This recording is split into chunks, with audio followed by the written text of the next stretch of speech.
Welcome back to another episode. Thank you for joining and watching. We're going to be talking about the top 5 purchases I wish I never had made when I was a teenager.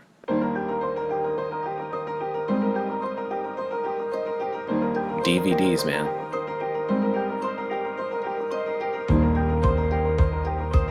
After I'm done teaching a lesson, the students will have an opportunity to work independently or in small groups with their peers to complete either the guided practice or the homework for that evening. And some of the students will be talking about some of the purchases that they're making.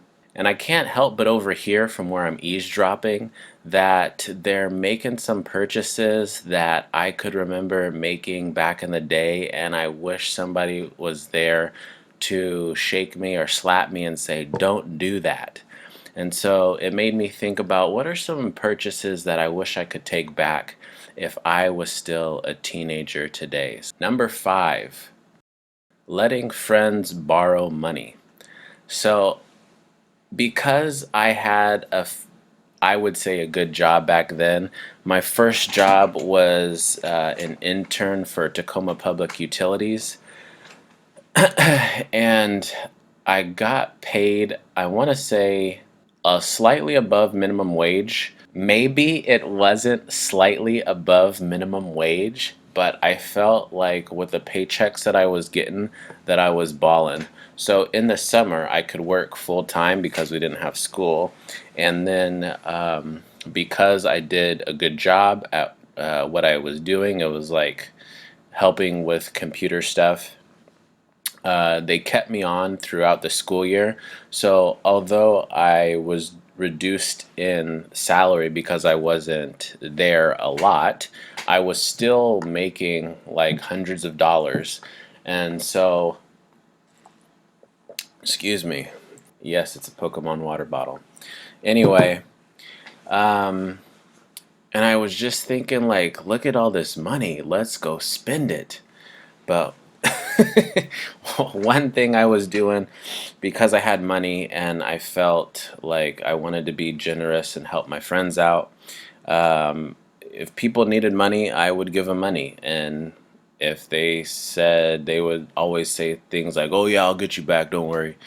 No, they don't pay you back. They're your friends, and they know that they know what they're doing when they're asking money, because especially if you are a nice person, they're going to be asking you because they know you're not the one to say, where's that $5 I gave you? Where's that $10 that I let you borrow? I need that back.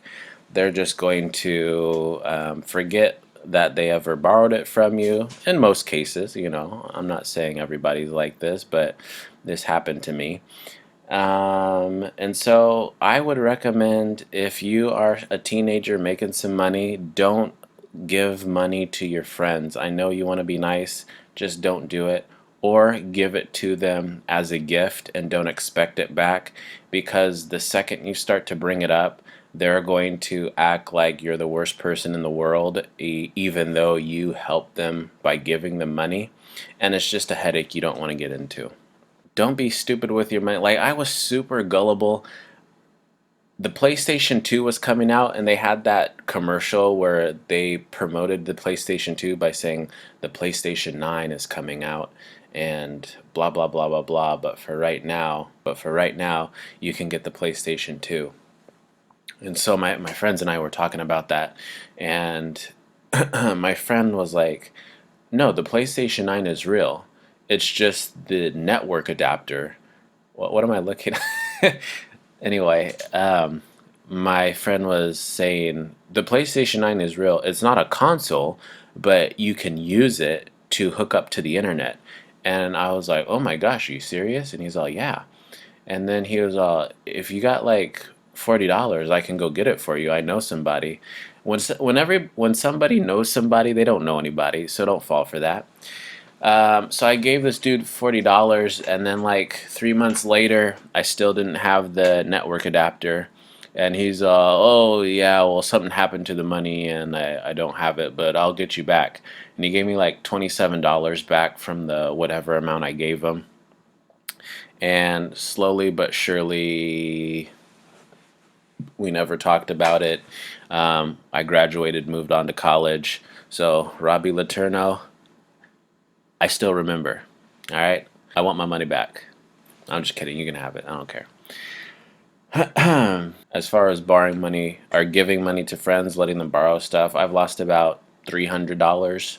Number 4, video games. I love video games, but they're pretty pricey, especially now. When I was doing my thing, $49, $49.99 was the game price. Now you're at $59.99. Pretty soon it's going to be $69.99. I do like the fact that you can just download things, or you can get demo discs, and just stream things. But I would totally do something like GameFly if that is still a thing. But they just get really expensive. And as much as I love gaming, it would be good to have all that money back. So, if you really must have video games, ask for them for your birthday, ask for them for Christmas, and if you don't celebrate that stuff, then you're kind of just SOL, stuff out of luck, and just save that money, okay? Maybe buy one a year. Just trust me. I've lost about $500 I spent on gaming.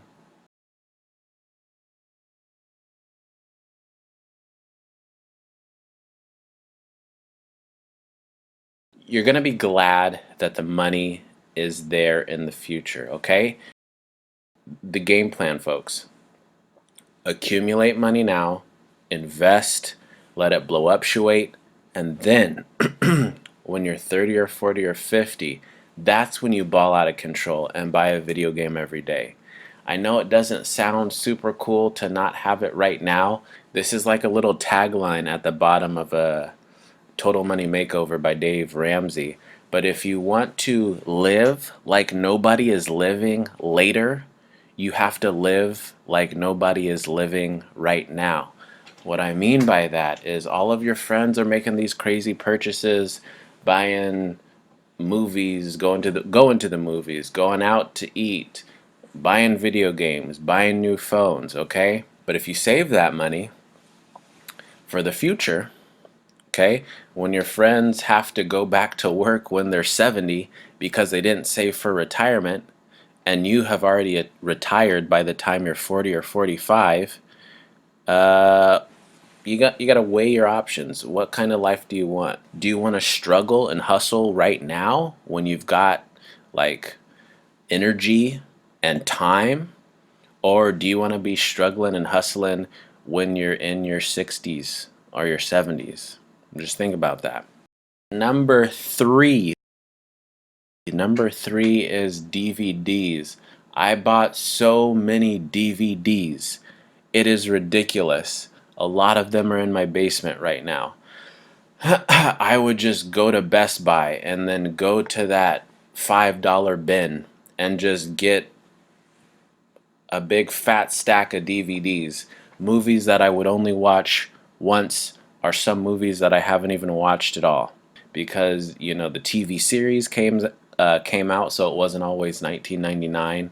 I got like Wayne's World bundles, Mr. Bean bundles.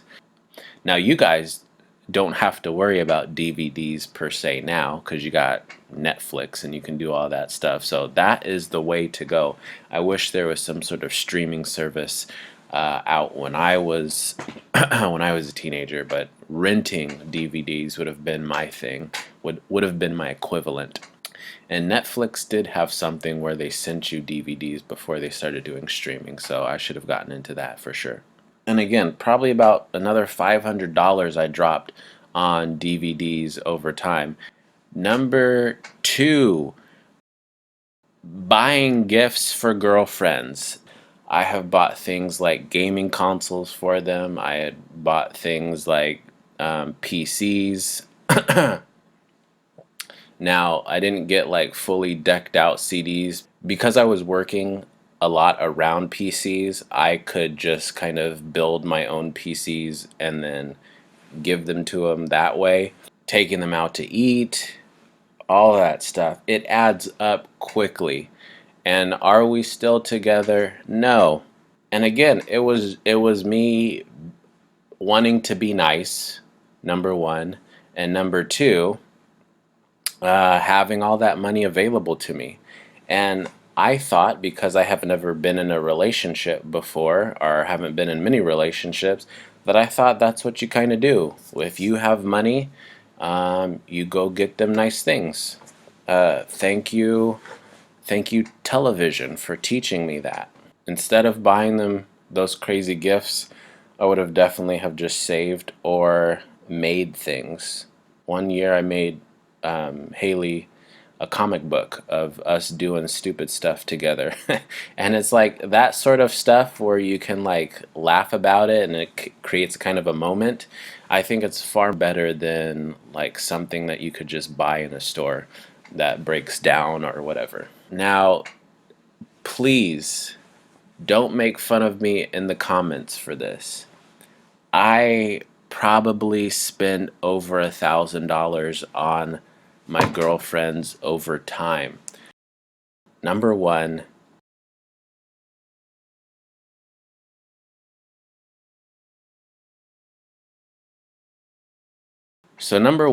buying a car. I bought my first car. It was a Ford Explorer. I think the year was 2000. I bought it in college from an acquaintance, somebody who I knew from around the way. I didn't really hang out with him much, but $4,000, and then lasted me 6 months or so before it started breaking down. Transition, the transfer case busted up, and so that was another 1,000. Wheels eventually popped. That was about another 400. Gas wasn't cheap. Insurance was about 500 or so twice a year. Cars add up. So the initial price was 4,000, but look at all the expenses that I just named. So that's well over 4,000. Imagine if I had all that money, knowing what I know now about the stock market, and I could have gotten into that at such a young age. Compound interest, blow up shoisms, that would have been ridiculous. I totally recommend a bus pass. Do not sleep on your transfer system in your city.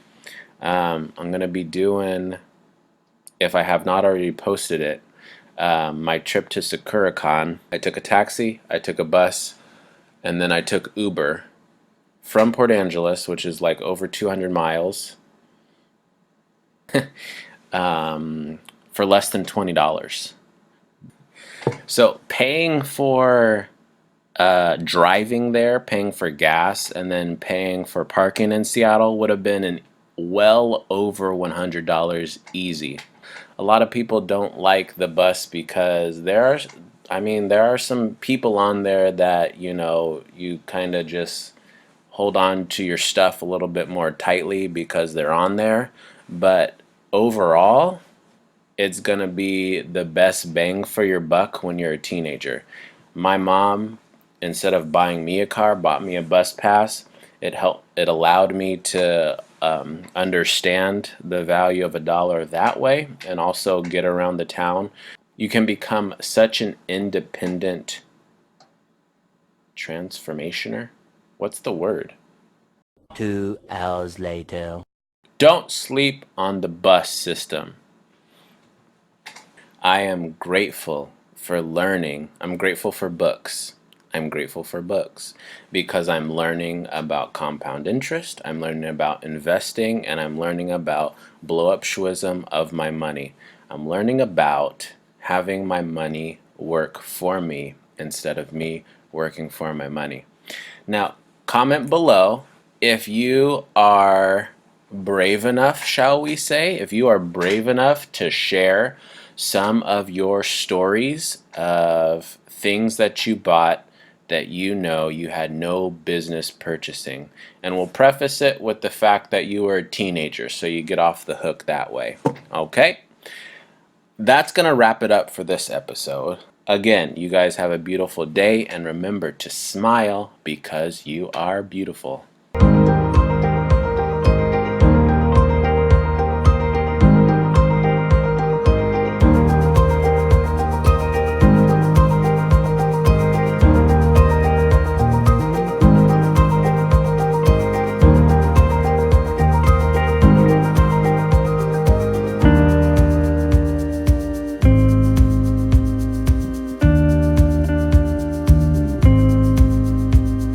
Because you have watched the entire video, I'm going to give you a bonus, something I continue to scratch my head about why I made this purchase when I was younger, because it makes no gosh dang sense. So listen to this story. When I was in middle school, my friends and I would stay after school occasionally and play in the library. They had this computer game called A10 Cuba, and it was a flight simulator, which means you're an airplane and you can fight other airplanes. And we loved this game. We would play this game so hard. It's not even funny how much we love this game. And so I had some money one day with me, and I went across the street after school was out to Fred Meyer because it was right across the way from our school, and I saw A10 Cuba, and I'm like, oh my gosh, I have to get this game. This is the game. It was $9.99. I picked up the game. I was on my way to checkout, and then I look and I see this skiing game, and there's like 5,000 copies of this skiing game. I don't know why I even picked up the skiing game. I looked at it. You could ski in it because it's a skiing game. So what did I do? Mind you, it was $19.99, more than A10 Cuba. So what did I do? My genius self went back over to where A10 Cuba was, hid it behind some other games, hoping that nobody would take it, and I bought the skiing game. Why did I buy the skiing game? I don't like skiing. I think it's stupid. No disrespect if you like skiing, it's just my opinion. I would much rather snowboard than ski all day. I have no interest in skiing. I don't want to ski. I don't like to watch people skiing. I don't like skiing. But I bought this skiing game instead of A10 Cuba. I took it. I took the game home and played it, and it was horrible. A couple days later, I go back to Fred Meyer. Can you guess where this story's going? I look in my secret spot for A10 Cuba, and it is no longer there. To this day, I have no idea why I bought the skiing game. It doesn't make any sense. Like, it pisses me off that I bought that skiing game, because when things don't make sense, that's when I get upset. So, let me take a deep breath. Let me get some water here. Anyway, why did I buy that game? I don't know.